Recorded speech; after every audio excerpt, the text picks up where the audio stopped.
সকলোকে নমস্কাৰ জনাই মোৰ অন্য এটা ভিডিঅ'লৈ আপোনালোক সকলোকে স্বাগতম জনালোঁ। আমি নগাঁৱত আছিলোঁ, সেয়ে নগাঁৱৰ পৰা মঙলবাৰৰ দিনাই আহিলোঁ। ভিডিঅ' নকৰিলোঁ, সেয়ে আপোনালোকক দেখাব নোৱাৰিলোঁ। আমি মঙলবাৰে ঘৰ পালোঁহি আৰু এয়া আজি কিহৰ কাৰণে চাকি জ্বলাইছোঁ গম পায়নে? আজিৰ পৰা আমাৰ চাহপাত ছিঙা আৰম্ভ কৰিব। সেয়ে এগছি চাকি জ্বলাই ভগৱানৰ ওচৰত প্ৰাৰ্থনা কৰিছোঁ যে চাহ গছজোপাৰ গাত কোনো ধৰণৰ কীট পতংগ লাগি চাহ গছজোপা নষ্ট নকৰে যেন, সেয়ে ভগৱানৰ ওচৰত এগছি চাকি জ্বলাই প্ৰাৰ্থনা কৰিছোঁ। আৰু সকলোবোৰ গছতে পাত ওলোৱা নাই, কিন্তু মাজে মাজে দুই এজোপাত ওলাইছে আৰু সেয়ে দীঘল হৈ গৈছে। সেইকাৰণে পাতবোৰ এনেকৈ ছিঙি দিবলৈ বুলি লৈছে। আৰু চাওকচোন, আমাৰ বাগানৰ পৰিৱেশটো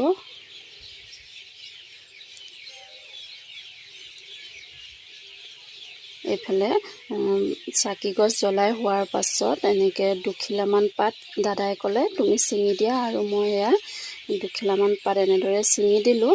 তাৰ পাছত দাদাই ছিঙি আছে পাত আৰু মই দাদাহঁতৰ কাৰণে চাহ বনালোঁ। এইফালে চাহ বনাই আছোঁ আৰু আজি প্ৰথম ছিঙিছে, সেইকাৰণে এইফালে মিঠাই দুটামানো আনিলোঁ আৰু এয়া ছিঙি আছে। মই আৰু চাহ বনাই আছোঁ।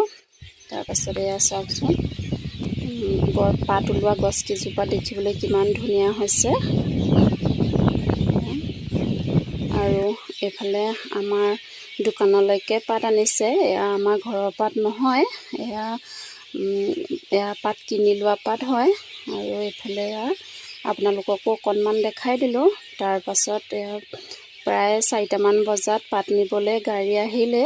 এয়া পাতৰ গাড়ী আহিলে। আজি ভিডিঅ'টো ইমানেই আছিলে। চাই ভাল পালে লাইক কমেণ্ট শ্বেয়াৰ কৰিব, লগতে ভিডিঅ'টো ছাবস্ক্ৰাইব কৰি থ'ব। আৰু পুনৰ লগ পোৱা আশাৰে আজিলৈ আহিছোঁ।